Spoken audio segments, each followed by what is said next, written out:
శ్రీమాత్రే నమ. జయ గురు దత్తాత్రేయ నమ. ఈ వీడియోలో మనం 2025వ సంవత్సరం జూన్ నెల మాస ఫలితాలు తెలుసుకునే ప్రయత్నం చేద్దాం.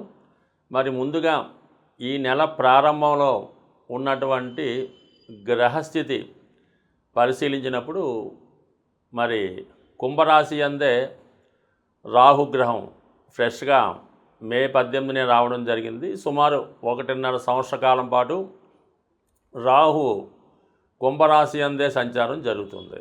ఇక మేషరాశిలో షష్టగ్రహ కూటమి విడిపోయి సింగిల్గా శని భగవానుడు ఒక్కడే మీనరాశిలో సంచరించడం జరుగుతుంది.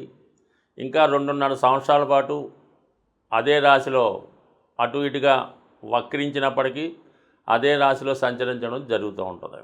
మరి మేషరాశిలో శుక్రుడు, వృషభ రాశిలో రవి బుధ గ్రహాలు, మిథున రాశిలో మరి కొత్తగా మారినటువంటి మే 15 నుంచి అదే రాశిలో సంవత్సరం పాటు గురుగ్రహ సంచారం మిథున రాశిలో.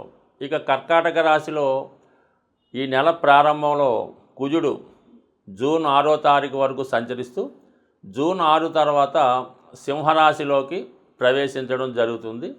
మరి చివరగా సింహరాశి అందే కేతుగ్రహ సంచారం ఇంకా సుమారు 18 నెలల పాటు అదే రాశిలో సంచరించడం జరుగుతుంది. అయితే ఈ నెల ప్రత్యేకత ఏంటంటే ఈ నెల ప్రారంభంలో గ్రహాలన్నీ రాహుకేతువుల మధ్య ఉండిపోవడం వల్ల ఒక విధమైనటువంటి గోచారరీత్యా కాలసర్పదోష ప్రభావం ఏర్పడింది. అలాగే వృషభ రాశిలో రవి బుధుల సంచారంతో బుధాదిత్య యోగం ఏర్పడింది. కర్కాటక రాశిలో కుజ చంద్రుల ప్రభావంతో చంద్రమంగళ యోగం ఏర్పడడం జరిగింది. ఈ 3 యోగాలు కూడా ఎంతో కొంత వివిధ రాశుల వారి మీద ఎక్కువ ప్రభావాన్ని చూపడం జరుగుతుంది. కన్యా రాశి వారికి 2025వ సంవత్సరం జూన్ నెల మాస ఫలితాలు తెలుసుకునే ప్రయత్నం చేద్దాం. కన్యా రాశి వారికి ఈ నెల ప్రారంభంలో గోచారరీత్యా ఒక 6, 12 స్థానాల్లో కాలసర్పదోషం ఏర్పడడం జరిగింది. సో ఇది 6 అన్నది శత్రువులు, రోగాలు, రుణాలు, వ్యయం అన్నది హాస్పిటలైజేషను. అయితే ఈ యోగ ప్రభావం ఏంటంటే కొంతమందికి అనారోగ్యపరమైనటువంటి సమస్యలు రావచ్చు. అంటే అది ఎలా ఉంటుందంటే అందరికీ సంబంధం ఉండదు. ఇది కొద్దిగా ఏజ్ పైబడిన ఉన్నవారు ఆరోగ్యపరంగా ఏదైనా అస్వస్థతకు గురవచ్చు.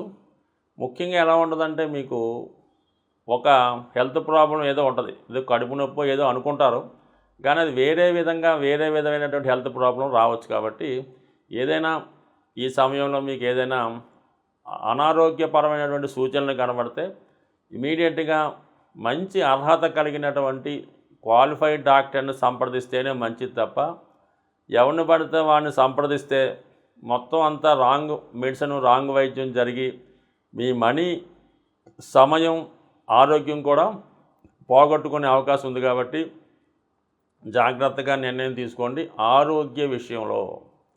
అలాగే ఉద్యోగపరంగా కూడా మీకు ఈ సమయంలో కొన్ని గొప్ప అవకాశాలు రావడం జరుగుతూ ఉంటుంది. అంటే వాళ్ళు ఏమంటారంటే మీరు ఏదో ఇక్కడ ఉద్యోగం చేస్తున్నారు, మీకు ఎంతో నెలకు 1 లక్ష రూపాయలు వస్తుంది, మేమైతే మీకు మా వ్యాపారంలో వాటా ఇస్తాం, నెలకు 1 లక్ష రూపాయలు జీతం ఇస్తామని కూడా చెప్తారు. అయితే మీరు అక్కడ మానేసి రమ్మంటారు. అలాంటి ప్రయత్నాలు ఏమీ చేయకుండా పూర్తిగా మీకు ఉద్యోగం మారాలని ఉంటే మీ యొక్క ఆర్డర్స్ పూర్తిగా చేతికి వచ్చిన తర్వాతే మారాలి తప్ప ఎవరో ఏదో ఆశ చూపించారని ఉన్న ఉద్యోగాన్ని వదులుకుంటే తర్వాత మళ్ళా చాలా రోజుల పాటు మీరు ఖాళీగా ఉండవలసి ఉంటుంది. మళ్ళీ పోగొట్టుకున్నటువంటి ఉద్యోగాన్ని కూడా తిరిగి పొందలేకపోతూ ఉంటారు. కాబట్టి ఉద్యోగ విషయాల్లో ఎటువంటి ప్రయోగాలు చేయవద్దు. మరి ఆరోగ్య విషయంలో కూడా ఎందా చెప్పాం. ఇంకొక ముఖ్యమైన విషయం ఏంటంటే ధనం, అప్పు. ఎవడన్నా మీకు అధిక వడ్డీకి ధనం ఆశ చూపించి మీ దగ్గర బంధువే అవ్వచ్చు, మీకు ఏదో ఈ సమయంలో చేతికి ధనం అందుతుంది, అది వాడు ఏం చెప్తాడంటే మీకు 100కి 5 రూపాయలు వడ్డీ ఇస్తాం బాబు, బ్రహ్మాండంగా అక్కడ ఇక్కడ ఎందుకు పెట్టుకుంటావు, మరి 1 లక్షకి 5,000 వస్తుంది, అదే 1 కోటి రూపాయలకి 5 లక్షలు వడ్డీ వస్తుందని ఆశ చూపించి ఒక మీ దగ్గర డిపాజిట్ తీసుకొని ఏదో మొత్తం మీద ఆశ చూపిస్తాడు, మీకు అన్ని హామీలు చూపిస్తాడు, అన్నీ చేస్తాడు. ఒక 3 నెలలు మాత్రం వడ్డీ కరెక్ట్గా వస్తుంది. దాని తర్వాత మొత్తం జెండాపై కవరేజ్ అవుతుంది. కాబట్టి అధిక వడ్డీకి ఆశపడద్దు. బంధువుల్ని, స్నేహితుల్ని ఎవరిని కూడా ఈ విషయంలో నమ్మే అవకాశం లేదు. ఈ సమయంలో మీరు 10 రూపాయలు ఇచ్చినా కూడా దాన్ని తిరిగి అన్నది చూడలేరు. ఈ 3 విషయాలు జాగ్రత్తగా ఉండండి. 12వ స్థానంలో కేతుగ్రహ ప్రభావం వల్ల మీకు అక్కరలేని పనికిమాలిన వస్తువులు కొనుక్కునే ఆలోచన వస్తూ ఉంటుంది. అలాగే మీ చేత బలవంతంగా కూడా కొని పెడతా ఉంటారు. ఏదో విచిత్ర వస్తువు అని, ఈ రైస్ పుల్లింగ్ అని, ఈ 2 తలల పామని, ఏదో మీ ఇంట్లో ఉంటే మీకు ఐశ్వర్యం కురిపించేస్తుంది, అక్షయ పాత్రలా ఉంటుందని అది మీ చేత కొనిపించే అవకాశం ఉంది.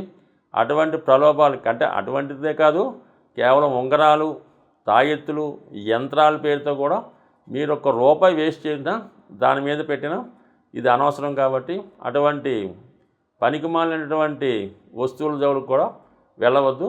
అది ఈ రోజుకే కాదు, సుమారుగా ఈ రాహుకేతు ప్రభావం ఒక 18 ఏళ్ళ పాటు ఉంటుంది. కాబట్టి ఈ విషయంలో చాలా జాగ్రత్తగా ఉండడం మంచిది. అయితే ఇప్పుడు మీకు లాభస్థానంలో ఉన్నటువంటి కుజగ్రహ ప్రభావం చాలా వరకు ధన సంపాదన పెరుగుతుంది. 12వ స్థానంలో కేతుగ్రహ ప్రభావం వల్ల ఏంటంటే ఈ సమయంలో మీ చేత కొన్ని ఫేక్ వస్తువులు, అదృష్టాన్ని ఇచ్చే వస్తువులని, యంత్రాలని, తాయెత్తులని, ఉంగరాలని మీతో కొనిపించే ప్రయత్నం చేస్తారు. దానికి కూడా మీరు ఏదో ఆశపడి దానిని కొనటం కూడా జరుగుతూ ఉంటుంది. అదొకటి కంపల్సరీగా అవాయిడ్ చేయండి. అలాగే మీ చేత మీకు ఏదన్నా గృహం అమ్మడం వల్ల పిఎఫ్ఓ, ప్రావిడెంట్ ఫండో, రిటైర్మెంట్ బెనిఫిట్స్ వచ్చినప్పుడు రెడీగా ఉంటారు మీ మిత్రులు. మీకు ఎక్కువ వడ్డీ ఇస్తామని ఆశ చూపించి వాళ్ళు ఏదో కష్టాలుగా ఉన్నట్టు మీతో సెంటిమెంటల్గా మరి వడ్డీకే ధనాన్ని తీసుకుంటారు. అది ఎంతైనా అవ్వచ్చు, కానీ తిరిగి మాత్రం చూడలేరు. దాంతో మొత్తం అటు మీ సొంత పిల్లలకి అన్యాయం చేసిన వారు అవుతారు, మీ చివరి జీవితంలో ఇబ్బంది పడడానికి కూడా కారణం అవుతూ ఉంటుంది.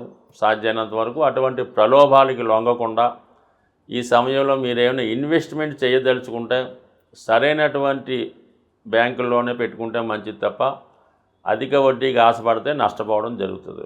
ఇది కామన్ విషయం అయినప్పుడు కూడా ఈ సమయంలో జరిగే అవకాశం ఉంటుంది కాబట్టి చెప్పడం జరుగుతుంది. ఇక అష్టమంలో శుక్రగ్రహం చాలా వరకు మీకు ధనాధిపతి అష్టమంలో ఉండడం వల్ల ఇటువంటి ఆకస్మిక లాభం వచ్చే అవకాశం ఉంది. అది మీ కుటుంబ సభ్యుల సహకారం వల్ల అయితేనే, వివాహం ద్వారా అయితేనే, స్త్రీధనం అయితేనే, అలాగే ఏదన్నా రిటైర్మెంట్ బెనిఫిట్సో, చిట్ ఫండ్ బెనిఫిట్సో, ఇన్సూరెన్స్ బెనిఫిట్సో వచ్చే అవకాశం ఉన్నది. సో ఏదైనా మీ దగ్గర మీకు ధనం, ఈవెన్ చీటీ పాడిన ధనం అన్నా మీకు ఒక 1,00,000 పైనో 10 లక్షల పైన అనుకుందాం, చాలా సీక్రెసీ మెయింటైన్ చేయండి. మీ దగ్గరికి ధనం వచ్చింది, మీ బ్యాంకులో ఈ డబ్బు పడిందంటే కేవలం చీమలు చేరినట్టు మీ చుట్టూ చేరడం జరుగుతూ ఉంటుంది. అందుకని చాలా రహస్యం మెయింటైన్ చేయండి. అలాగే మీ ఫ్యూచర్కి అవసరమయ్యే విధంగా కొంత ధనం కేవలం మీ భార్య పిల్లలకు తెలియకుండానే మీరు దాచుకుంటేనే మీ చివరి జీవితం హ్యాపీగా నడిచే అవకాశం ఉంది. మరి మిగతా గ్రహాల గురించి దశమ స్థానంలో ఉన్నటువంటి గురువు చాలా వరకు ధనస్థానాన్ని వీక్షించడం వల్ల ధనయోగం అయితే ఏర్పడుతుంది. ఏ గ్రహం చూసినా కూడా మీకు ఈ నెలలో గొప్ప ధన సంపాదన ఇచ్చే అవకాశం ఉంది. అయితే దాన్ని సద్వినియోగం చేసుకోవడంలోనే మీ యొక్క విద్వత్తు, తెలివితేటలు ఆధారపడి ఉన్నాయి. అన్ని సమస్యలకి మూలం ధనం. అందుకే ధనం మూలం మిథం జగత్ అన్నారు. ధనం ఖర్చు పెట్టడం అన్నది చాలా సులభం, సంపాదించడం అన్నది చాలా కష్టం. అయితే ఈ ధనం సంపాదించడానికి ఒక సులువైనటువంటి మార్గాన్ని తెలియజేయడం జరుగుతూ ఉంటుంది. అది మీకు ఈ నెల ఫలితాల్లో ఈ అద్భుతమైనటువంటి ధనయోగాన్ని కలిగించే రెమెడీ మీకు చెప్పడం జరుగుతూ ఉంటుంది. ఇది కొంతవరకు మీరు చేయవలసిందల్లా ధనానికి అధిదేవత అయినటువంటి లక్ష్మీ అమ్మవారికి ఇష్టమైనటువంటి రోజు శుక్రవారం. ఈ శుక్రవారం రోజు మీరు ఏం చేయాలంటే ఒక మట్టితో తయారు చేసినటువంటి ఒక జాడీ అనొచ్చు, డబ్బులు దాచుకునే డిబ్బీ కూడా అనొచ్చు. పూర్వకాలం మట్టితోనే తయారు చేస్తూ ఉండేవి ధనం దాచుకునేవి. అందుకని ఈరోజు కూడా పాత ఇళ్ళై పడగొట్టినప్పుడు తవ్వినప్పుడు దొరుకుతూ ఉంటాయి కొంతమందికి. అటువంటి మట్టితో తయారు చేసినటువంటి డిబ్బీ ఒకటి తీసుకోండి శుక్రవారం రోజు. దాన్ని శుభ్రంగా మంచినీళ్ళతో శుభ్రం కడిగేసి పసుపుతో దాన్ని రాసి ఒక మూల పెట్టుకొని ప్రతి శుక్రవారం కూడా 6వ సంఖ్య వచ్చేలాగా ధనం అందులో వేయాలి. రూ. 6, రూ. 60, 600, మీకు ఇంకా ఓపుకుంటే 6000 అన్నది ప్రతి శుక్రవారం అందులో డ్రాప్ చేయవలసి ఉంటుంది. అందులో వేయాలన్నమాట. పక్కన పెట్టాలి. అది దేవుని దగ్గర పెట్టడం, నమస్కారం పెట్టడం. అయితే ఈ శుక్రవారం రోజు మిగతా డబ్బులు మీరేమీ కూడా ఖర్చు పెట్టకూడదు. ఇందులో చేసిన రూ. 6 మాత్రమే అందులో వేయాలి. మిగతాదంతా కూడా ఆ రోజు ఏ ఒక్క రూపాయి కూడా మీ ఇంటి నుంచి బయటికి వెళ్ళకూడదు. అలాగని ఫోన్పేలు, గూగుల్ పేలు చేయకూడదు. ఆ నియమం మీరు పాటించి ఈ శుక్రవారం మనీ వెళ్లకుండా ఉంటూ ప్రతి శుక్రవారం వీలైతే ఇంక పెంచుకుంటూ వెళ్ళిపోండి. దాని తర్వాత ఒక సంవత్సరానికో ఎంతో దాన్ని ఓపెన్ చేసి దాంతో ఏదన్నా ఈ వరలక్ష్మి వ్రతంకి ఎప్పుడైనా తీసుకోవచ్చు. గోల్డ్ ఏదైనా కొని అది అమ్మవారి పూజకి ఉపయోగపడేలాగా, ఇది బంగారు పుష్పాలు, బంగారం కిరీటమో, లేదంటే బంగారంతో చేసినటువంటిది ఏదైనా ప్లేటు ప్రసాదం పెట్టడానికో గ్లాసో కొని అమ్మవారి దగ్గరే పెడతా ఉండండి. ఇలాగ మీరు చేసుకుంటూ పోతే మీరు రూ. 6తో సేవింగ్ మొదలెడితే అది మీరు వారానికి 6 లక్షల దాకా తీసుకెళ్ళినా కూడా మీరు ఆశ్చర్యపడక్కర్లేదు, అవుతుంది. దాంతో మీరు చేయవలసిందల్లా ఈ గోల్డ్ కొని ఇది అమ్మవారికి ఏదో వస్తువు కొని పెట్టడం.